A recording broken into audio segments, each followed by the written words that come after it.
नमस्कार, मैं हूं प्रमोद और आप देखना शुरू कर चुके हैं दी सड़कनामा.com। जैसा कि आप सब लोग जानते हैं कि आज नगर निकाय चुनाव के नतीजे आ रहे हैं। इस वक्त हम एलनाबाद में हैं और एलनाबाद में कांग्रेस को जीत मिली है। यहाँ पे राम सिंह सोलंकी है, वो चुनाव जीते हैं और बीजेपी दूसरे नंबर पे रही है, इनेलो तीसरे नंबर पे रही है और आम आदमी पार्टी चौथे नंबर पे रही है। इस वक्त हमारे साथ कांग्रेस के नेता हैं कैप्टन अमरदीप, और चूंकि लगातार इस कैंपेनिंग को आगे बढ़ा रहे थे और वार्डों में अलग अलग जा रहे थे, हम बातचीत करते हैं। कैप्टन साहब, बहुत बहुत बधाई आपको पहले तो। नमस्कार और आपको भी बहुत बहुत बधाई। ये बड़ा अच्छे रिजल्ट्स आए हमारे इलाहाबाद के लिए और धन्यवाद आपकी बधाई के लिए। कैप्टन साहब, किस तरह से इस चुनाव को आप देखते हैं, क्या स्ट्रेटजी रही? और क्योंकि ये कह सकते हैं क्योंकि उपचुनाव हुआ तो उपचुनाव में बीजेपी को बढ़त मिली थी यहाँ पे, और कुछ महीनों बाद ही बीजेपी है वो ध्वस्त हो गई। हालांकि कांग्रेस ने बड़ा गेन किया है, तो इस चुनाव को लेकर के क्या कुछ कहेंगे? बिल्कुल ठीक कह रहे हैं कि हम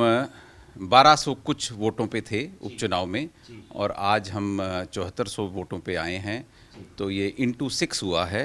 ये हमारे लिए बहुत बड़ी जीत है और हमारा इस चीज़ से हमारे हौसले भी बड़े बुलंद हुए हैं और बड़ा अच्छा हुआ है। मैं मानूंगा कि जैसे हमारी स्ट्रेटजी जो थी, जैसे इलाहाबाद शहर है, पिछले कुछ समय से जैसे मैं यहाँ रहा तो लोगों से मिलता रहा, तो लोगों को एक अच्छे आदमी की ज़रूरत थी यहाँ पे। और मैं कहूँगा हम भाग्यशाली थे कि राम सिंह जी जो हैं वो हमारे पास आए और जैसे उनका बैकग्राउंड आपको भी पता है, सबको पता है, तो वो एक उन्होंने अपने बल पे, मतलब अपने दम पे बहुत नीचे से शुरुआत करके उन्होंने अपने जीवन में कुछ करके दिखाया हुआ था और मुझे वो बड़े पसंद आए। जब पहली बार मैं कहूँगा वो मुझे लास्ट ईयर जुलाई में मिले थे, जब ये वार्डबंदी सारा कुछ हो गया था, तो मुझे बड़े पसंद आया उनका जो व्यक्तित्व था। और बस हम यही माने कि हम उनको लेके चले तब से ही। और आज हमारा सौभाग्य है कि जी हम इतनी अच्छी जीत दर्ज करके, स्पेशली सिरसा ज़िले में आप अगर देखो तो तीनों जगह जो है सिर्फ एक ही जगह कांग्रेस की जीत हुई है। तो हम बड़े खुशकिस्मत हैं इस बारे में। क्या लग रहा है, क्योंकि ये नगर निकाय चुनाव है, अपने आप में भाईचारे का एक चुनाव कहा जाता है, जहाँ पे लोगों ने पार्टी पॉलिटिक्स से ऊपर उठ करके वोट दिए हैं। ऐसा भी पता चला है कि एलनाबाद में बीजेपी ने भी और इनेलो ने भी राम सिंह के चेहरे को देख करके वोट डाले। क्या लग रहा है, राम सिंह पहले जन सेवा केंद्र भी चला रहे थे, लोगों की जो नब्ज है वो उन्होंने पहले टटोली, इसका भी उनको बड़ा फ़ायदा मिला? देखो, जैसे मैंने आपको कहा कि एक अच्छी पर्सनालिटी हैं वो, उनको काम कराने का अनुभव है। और मेरे यहाँ ही ऑफिस में जन सेवा केंद्र जो है वहाँ चौई साहिबराम बाज़ार जो है बस स्टैंड के सामने, वहीं मेरा ऑफिस जो है, तो वहीं पे ये हमने जैसे उन्होंने ये चीज़ कहा कि जी मैं जो जनता से जुड़ना चाह रहा हूँ और मेरा मन है कि मैं रिटायरमेंट के बाद जनता के लिए कुछ करूँ, तो वो एक बहुत बड़ा अच्छा फैक्टर था कि पीछे 6 महीने से वो लोगों से मिले, लोगों का उन्होंने छोटे छोटे काम करवाए, उससे लोग जो हैं इनसे प्रभावित भी हुए और उन्हीं लोगों ने जो है इनका चुनाव जो है वो उठा दिया। हमारा भी जो प्लान था, जैसे अपने इनेलो को ले लो या बीजेपी को ले लो, वहाँ पे जो 2 कैंडिडेट थे उनके ऊपर छाप थी कि जी ये कैंडिडेट जो है ये फलाने का कैंडिडेट है।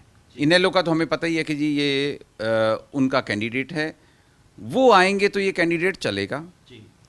और भाजपा में भी ऐसा ही था कि जी वो फलाना आदमी आएगा तो इलेक्शन उठाएगा। हमने मैं कहूँगा कि जी हम इस बार इसके लिए हम लकी थे कि हमने जो चीज़ इसके अंदर करी, तो हमने ये कहा कि जी ये जो कैंडिडेट है ये इसका किसी के पास रिमोट कंट्रोल नहीं है, ये कोई एक मात्र रबर स्टैंप नहीं है, और ये कैंडिडेट आपका खुद का कैंडिडेट है और आप जो है इनको जांचो, इनको परखो और देखो, इनकी कार्यशैली देखो, और ये आपके बीच में रहेंगे, यही आपके काम करवाएंगे। हम तीनों लोग जो हैं, भरत सिंह जी को ले लो, मलकीत सिंह खोसा जी को ले लो, और मुझे भी आप उसमें ऐड करो। तो हमने ये नहीं कहा कि जी ये मेरा आदमी है, हमने ये कहा कि ये जनता का आदमी है, आपके अंदर ये रहेगा।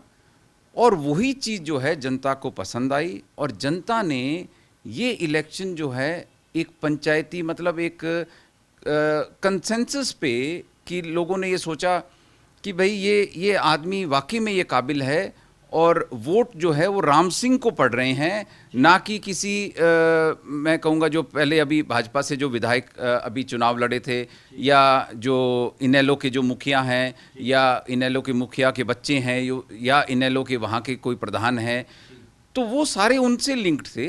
हमारे कैंडिडेट अपने आप में जो है वो सक्षम थे, और उनकी पर्सनालिटी जो है उसने हमें बड़ा फ़ायदा दिया, और हम उस अलग तरीके से चले। भाजपा ने सारे हथकंडे अपनाए। लोगों ने जो इलेक्शन डे तक जो है उन्होंने ये कहा था कि जी आपकी जीत जो है वो कहीं ना कहीं 2.5 से 3 हज़ार वोट्स के अंतर से रहेगी। उन्होंने अपने हथकंडे जो है वो लास्ट मिनट पे अपनाए, पर जनता ने हमें इतना ज़्यादा समर्थन दिया, हमारे ऊपर इतना ज़्यादा विश्वास किया कि हम आखिरी में जो है विजयी होके निकले।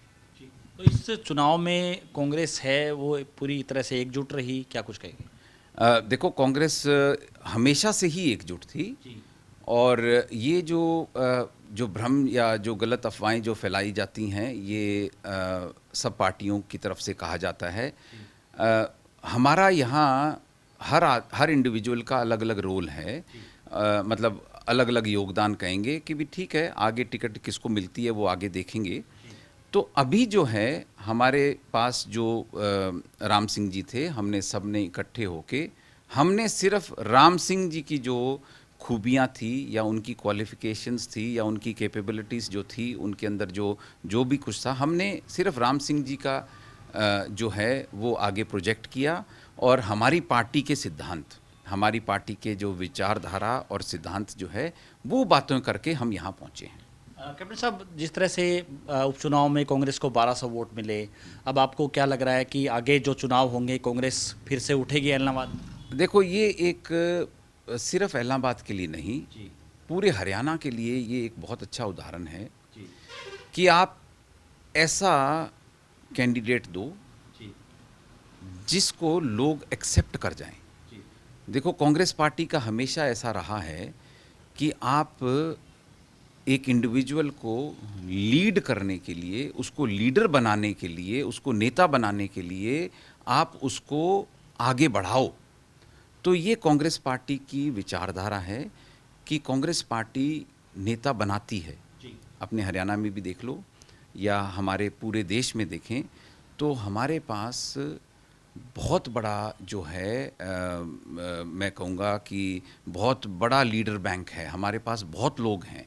और विपक्षी पार्टियां अगर हम देखेंगे तो वो एक इंडिविजुअल के नाम को इधर उधर घुमा रहे हैं। तो ऐसे ही राम सिंह जी जो है वो कैपेबल थे, और मुझे पूरा भरोसा है कि वो एक आगे अच्छे लीडर बनेंगे, और इलाहाबाद की जनता के लिए, इलाहाबाद शहर के लिए वो जो है अच्छा काम करेंगे।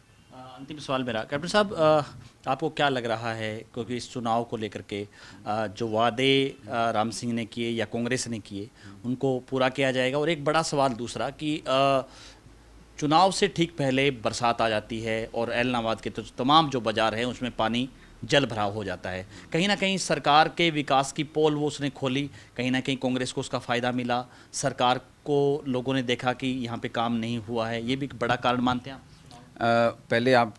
पहला सवाल आपका था कि जी हमारे जो वायदे हमने किए हुए हैं, ये नगर पालिका का जो चुनाव है ये एक छोटी सरकार है। नगर पालिका को, हर नगर पालिका को पैसे आएंगे। सरकार की जो नॉर्मल प्रोसीजर है, सरकार का जो नीति है, वो इलाहाबाद के जो इनके मतलब हिस्से में जो पैसा आएगा वो मिलेगा। हमारे कैंडिडेट ईमानदार आदमी हैं, वो उस पैसे का इस्तेमाल जो है बहुत अच्छी तरह करेंगे। तो ये तो हो गया आपका पहला सवाल। अब जो उस दिन बारिश आई, मैं कहूँगा कि जी भगवान भी जो है, इंद्रदेव जो हैं वो हमारे ऊपर जो है वो हमसे प्रसन्न थे। उन्होंने वो बरसे और ये जो ट्रिपल इंजन की सरकार जो ये कह रहे हैं उसकी पोल खुल गई। तो मैं कहूँगा क्यों ना फ़ायदा, देखो फ़ायदा जो है भगवान फ़ायदा करा रहा है तो हम फ़ायदा क्यों ना लें। तो वो उसका हमें बड़ा फ़ायदा हुआ कि वहाँ इलाहाबाद में यही ट्रिपल इंजन सरकार का कोई जो कहते हैं अपने आप को वहाँ के नुमाइंदे या वहाँ के लीडर समझते हैं, हाँ नहीं मतलब उन्होंने एक जो उसका जो समाधान किया हुआ है, उन्होंने क्या किया हुआ है कि वहाँ पे बोर कर दिए हैं, वो बोरिंग करके अंदर फिल्टर डाल दिए हैं। वो फिल्टर से एक ये कॉमन सेंस की बात है कि वो फिल्टर जो नीचे जो बोरिंग करी है, ये वो प्रॉपर रेन वाटर जैसे हार्वेस्टिंग सिस्टम है वो नहीं किया। इन्होंने काम चला के जो इनका काम है भ्रष्टाचार का, इन्होंने बोरिंग करके उसके अंदर फिल्टर डाल दिए। वो फिल्टर से पानी जाता है 4 घंटे में। तो वो उस दिन इंद्रदेव जो है वो उस टाइम बरसे जब बाजार में दुकानदार जो है अपनी, उस टाइम उनका था कि जी उन्होंने अपनी जो है अपना बिजनेस जो है उन्होंने उस टाइम शुरुआत करनी थी। उन्होंने अपना जो है भगवान के को हाथ जोड़ के और उन्होंने दुकानें खोलनी थी। तो वो 2 घंटे जो पानी भरा रहा तो वो उसमें सरकार की पोल खुली। धन्यवाद। तो ये थे हमारे साथ कैप्टन अमरदीप। लगातार हमारे साथ बने रहिए और इस वीडियो को आप ज़्यादा से ज़्यादा शेयर जरूर कर दीजिए। इस वीडियो को लेकर के आपकी क्या राय है, आप हमें कमेंट सेक्शन में अपनी राय भी जरूर दे सकते हैं। बहुत बहुत शुक्रिया।